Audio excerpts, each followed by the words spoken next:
Hi everyone. I'm an entrepreneur, a bit of a serial entrepreneur.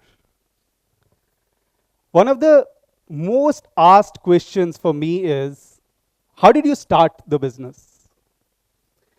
Now, I want to tell people that I wore Edward de Bono's 6 thinking hats, and through one of these hats, an idea for Lawctopus emerged.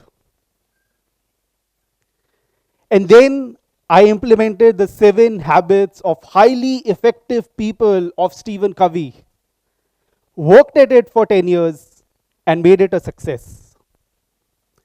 I also took ice baths along the way and practiced non-violent communication with my team members and family members.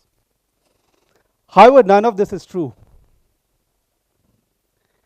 How I started Lawctopus was not an individual-led formulaic journey. It was a community-led journey which came in different shapes. Entrepreneurship, creativity, and innovation, it always starts with an ask. Ask and you shall receive. When I was in second year of law college, I was really interested in family law mediation. I was Googling for family lawyers under whom I could intern, and I found this legal news website, but I didn't really found any family lawyers there. So I emailed the editor of the website if he could help me out. Within 2 days, he responded that he had put my question on the discussion portal of his website. I took that discussion forward. I told him that I was interested in writing and if I could write for his website. And thus began my freelance writing journey. I wrote for many legal websites. I wrote for an Orkut community called Legal Internships in India. And I wrote and I wrote. Some articles were accepted, many were rejected. One of the articles which was rejected was called Too Studenty to be published on the website. So after all of this action, I think one deserves a bit of rest. And which brings me to my second point, leaving the field fallow. In third year of college, my already freckly and pimply face was growing freckles and pimples at an increasing velocity. Now, these pimples were not the ordinary pimples. They were nasty. I got scared. I cancelled a date and went to a doctor. The doctor pronounced chickenpox. Now, chickenpox is an ugly disease. It engulfs your entire body. My temperature went up, my energy went low. For 2 weeks, I was under complete bed rest. I was in Chandigarh and not moving an inch of my body. Now in class 5, I had read a concept called leaving the field fallow. This means that after a yield has been done, has been extracted, if you leave the field as it is, the soil gains vitality. It retains its fertility. I think the human subconscious mind also works in a similar manner.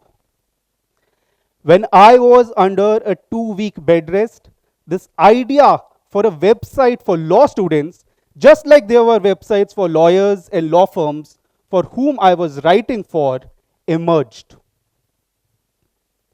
I went back to college, and after a bit of rest, my college journey allowed me a bit of a foolhardy action.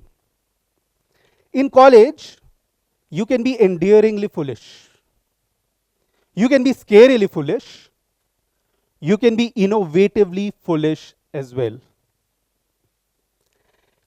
As a young student, your life affords you chances to fail. And I took that chance. I told a few of my friends, and I had imagined 10 co-founders then, about this idea for a website for law students. Many of them rejected me on my face. Some of them were doing better things, like moot court competitions. Some of them wanted to be advisors to the startup and not co-founders. Now, I surely needed 20-year-old advisors for the 20-year-old me. But slowly and steadily, we kick-started. I made a 15-page Word document and shared it with my potential co-founders. We went on meetings at coffee houses. Cafe Coffee Day was the flavor of the day. We met at college hostel rooms and started lawstudentindia.com, which then became Lawctopus.com. There were so many things happening in the background. I was freelancing for these websites and earning money. My friends and now co-founders were supporting me. I was also lucky to be in a college which was liberal and did not discourage me from participating in such pursuits. Steve Jobs once said that you can only connect the dots looking backwards. I think the onus is on us to be making these dots, to be etching these dots. Some of these dots were etched by me.